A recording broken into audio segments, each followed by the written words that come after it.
Hello and welcome to the Daily Comic and Collectible, episode 386. Now today, the collectible of the day is the Hasbro Toys Marvel Legends Infinite Series Thanos Build-A-Figure Wave Hellcat Action Figure. This Hellcat, fierce fighting superhero, springs into action with high-flying stunts and fierce skills in combat. Now fight your own super battles with this highly skilled, expertly trained superhero by your side. This 6-inch scale action figure of Hellcat is intricately detailed and hand-painted, and features a comic book-inspired design. Figure is highly articulated for advanced posing and display. This action figure is from the Infinite line of Marvel Legends, and is also part of the Thanos Build-A-Figure wave, and includes his arm and head sculpt. Accessories also include her folding staff, released in 2015 by Hasbro Toys. Now the comic of the day is Defenders, Volume 1, Issue number 60, with a cover date of June 1978. This is part of the Xenogenesis Day of the Demons arc, with story by David Kraft, art by Ed Hannington, and cover by Ed Hannington. This story is titled Xenogenesis Day of the Demons Part 3, The Revenge of Vera Gemini. The story opens in the Sanctum Sanctorum. Nighthawk's jet plane is hovering above the building. Press to emergency service. Within the building, Dollar Bill, Hellcat, Hulk, Nighthawk, Valkyrie, and Wong surround the unconscious and immobile body of Dr. Strange.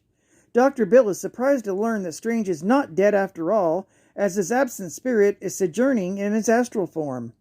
However, the Defenders believe that if his spirit fails to return to his body, Strange may truly die. Wong suggests transporting Strange's physical form to the location of his astral form, in order to reunite them. Valkyrie recalls Strange mentioning that the cult is located in Mexico, so she suggests traveling there. Dollar Bill volunteers for the mission, though Nighthawk has no idea who Dollar Bill is. Hellcat supports the idea of Dollar Bill joining them because she thinks the man is cute. Valkyrie agrees to take her college friend with her. The Hulk transports the body of Strange to the jet plane. Wong is somewhat disappointed the other people are trying to serve as master in planet Earth, while he's left behind and left alone. The scene shifts to the temple in Mexico, where the members of the cult are chanting. An arcane pyramid glows as the chant reaches its climax. These chanters are actually unwitting pawns, who merely lust for power. When the pyramid explodes, demons arrive on Earth. The dazed and exhausted human chanters are brutally slain by the demons. The demons celebrate their freedom after untold ages of exile. They want to conquer the world, to rule again, to destroy, to feast on human blood. Vera Gemini celebrates that she managed to achieve in a single day what the demon overlords failed to achieve for eons. She gloats that Dr. Strange is trapped in a demon form, and Devil Slayer is unable to stop them without others by his side. The demon overlords themselves do not yet suspect the full extent of their duplicity, but she has plans against them. The scene shifts to the Defenders on their jet plane. Valkyrie recalls Strange mentioning the coastal region of the country. Dollar Bill is filming their journey and is planning to create and release a film called The Dynamic Defenders. Nighthawk does not trust Dollar Bill, though. Hellcat seems to like the man. The jet is soon followed by F-15 Eagles, aircraft belonging to the United States Air Force. A commanding officer orders the pilots to shoot down the jet plane. The officer is Balthasar in human disguise. Nighthawk tries to concentrate on how to handle the situation. Hulk replies that Nighthawk is neither smart nor their boss. Hulk decides to take the initiative and jump off the jet plane. He attacks the F-15 Eagles and manages to destroy them. However, he's unable to stop the two Sidewinder missiles as they fired at the jet plane. The jet is destroyed, and Balthazar gloats. The Defenders have actually managed to escape the jet plane without injury. Nighthawk uses his jetpack to fly and transport Dr. Strange. The others are using parachutes, and Dollar Bill has continued filming with his camera. They have no idea why the Air Force attacked them, though Hellcat vows to never date flyboys again. The Devil Slayer, who's locked in combat with the Agent of Fortune. They use the shadow cloaks to teleport across dimensions while fighting. Payne tries to convince the agent that the leaders of the cult are using him. The agent does not believe him. He informs Payne that his cause is already lost and his standard has fallen. The agent explains that xenogenesis has already begun, and demons have returned to Earth. Meanwhile, at a casino in Acapulco, 5 demon lords in human guise are gambling at the roulette table, with Vera Gemini as the croupier. The game will decide which of them will have the right to rule and hold dominion over the Earth. They believe gambling is a civilized way to settle their differences. The result of the roulette is 00, and the house wins. Vera, as the croupier, represents the house and claims dominion over the demon lords. She warns them that they will share the fate of humanity. Meanwhile, the defenders, who are wandering the Mexican jungle, trying to find their way, when Dollar Bill, Nighthawk, and Valkyrie suddenly come across the astral form of Doctor Strange. It has taken physical form and merged with a number of demons. The demons are under the control of Vera Gemini and prepare to attack the defenders. Elsewhere, the Hulk has located a large group of demons and attacks them. He transports Hellcat with him, and she joins the fight. Hulk and Hellcat complain about the demon's foul smell as they fight. A flying demon captures Hellcat, and Hulk fails to notice what happened.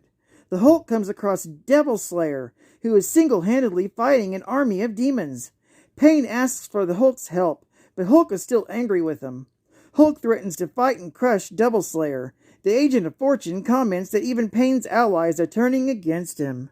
Hellcat has managed to defeat the flying demon and chooses the Agent of Fortune as her next opponent. Based on his words, she believes him to be a leading figure in the xenogenesis. As Hellcat and the agent fight, she senses a psychic affinity with the Shadow Cloak. She plans to claim it for herself, and has already clawed loose the clasp. Elsewhere, Devil Slayer manipulates the Hulk into toppling an obelisk. The plan works, and the obelisk falls on the demons below. Meanwhile, Hellcat defeats the agent and takes possession of the Shadow Cloak. As the battle continues, Nighthawk and Valkyrie fight the demonic version of Doctor Strange. Dr. Bill attempts to protect the body of Strange from the demonic version. Valkyrie sees the eyes of the demonic Strange and discovers that he's pleading for death. He wants her to kill him. She struggles with the decision but soon uses Dragon Fang to deliver a killing blow. The death destroys the demonic form and releases Strange's spirit. He returns to his real body and thanks his friends. Elsewhere, Hulk continues to fight demons and seems to outclass his opponents. Vera Gemini arrives and offers survival and power to Devil Slayer if he agrees to join her side. He's tempted but turns down the offer. She strikes Payne with her optic blasts. She vows that both demonkind and mankind shall squirm and die slowly, according to her whim. Vera fails to notice Hellcat spying on her from within the temple. Hellcat plans to stop Vera, but actually fears the female demon. Meanwhile, Doctor Strange claims that Nighthawk is their only hope. He's supposedly the only one able to survive the demon dimension in physical form, to fly the full distance, and to get out in time with the Eye of Agamotto, before the alien environment kills him. Strange will accompany Nighthawk in astral form to offer instructions. Strange opens a portal to the demon dimension and Nighthawk immediately enters. Nighthawk discovers there is no air for him to breathe, only sulfur. Nighthawk locates the giant Eye of Agamotto, which serves as a gateway to Earth. Legions of demons are still waiting to cross the gateway.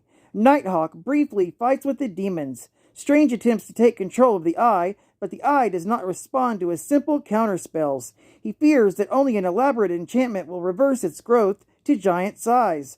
But Nighthawk would probably die before the completion of such an enchantment. Strange tries an elaborate spell anyway, and the Eye shrinks to normal size. He instructs Nighthawk to grab it. Nighthawk obeys, but he's exhausted and passes out. Back in Mexico, as Vera instructs the demon hordes on what to do next, Hellcat approaches her from behind. She covers Vera in the Shadow Cloak, and Vera disappears, teleported to an unknown location. Back in the demon dimension, the autopilot in Nighthawk's jetpack is returning him to Earth in safety. Doctor Strange is impressed with the wizardry of science. With return of the Eye to Earth, the demons are returning to the demon dimension. Xenogenesis has ended. Hellcat celebrates over her new shadow cloak. Hulk and Double Slayer recover from their unconsciousness, and she hopes they will not start fighting again. The story ends. Geek Fact. This is the last issue of the Defenders featuring Doctor Strange and Double Slayer for some time. They both left the team before issue 61. In fact, Double Slayer's next appearance isn't for 2 years until Defenders, issue number 97, with the cover date of July 1981. Bonus Geek Fact. The Xenogenesis story arc of the Defenders includes numerous tributes to the rock group Blue Oyster Cult. The villain, Vera Gemini, derives her name from the song The Revenge of Vera Gemini, which is also the title of this story. There's also many other references, including the name of Vera's cult, The Harvester of Eyes. It's a song from Blue Oyster Cult's third album. Advertising Ad Fact. Check out this ad for the Secret Agent Spy Scope. Enjoy thrilling views from up to 7 miles away. See others without being seen. This is the deluxe superpower model and only 6 inches long.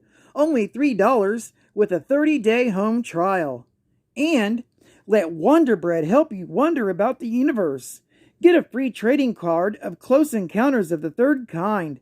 Collect all 24. Plus become a special member of the Skywatchers. You'll receive a portfolio that includes a 16 by 20 inch UFO sighting map. Become a junior member for $3.50 or a senior member for $5. You'll also get an ET photo from the film, a Flex record, and 1-year subscription to the Alien Skywatchers newsletter. Nanu nanu. And final geek fact. Patricia Walker, better known as Hellcat, was born in California to Josh and Dorothy Walker. Her mother became a famous comic book writer and named her hero after her daughter. She grew up idolizing superheroes and ended up marrying Buzz Baxter, an officer in the Air Force. While in New Jersey, Patsy met Beast and found out his secret identity. In exchange for keeping the secret, he would help her become a superheroine. After her divorce, she tagged along with the Avengers and wore the cat suit she found that was worn by Greer Nelson in her identity as the Cat. Although hoping to join the Avengers, she accompanied the Titanian priestess Moondragon to undergo training on Titan. Her psionic potentials were enhanced by electronic organic devices. Moondragon used similar technology to give powers to Angar the Screamer and to Ramrod. She was also given extensive martial arts training. Upon her return, she joined the Defenders. Her first appearance as a superhero, Hellcat, was Avengers, issue number 144. From November of 1975. Well, I'd like to thank you for joining me for another Daily Comic and Collectible, and I hope to see you tomorrow. This is Cat Fan Comics Man, and I'll catch you on the flip. Over and out.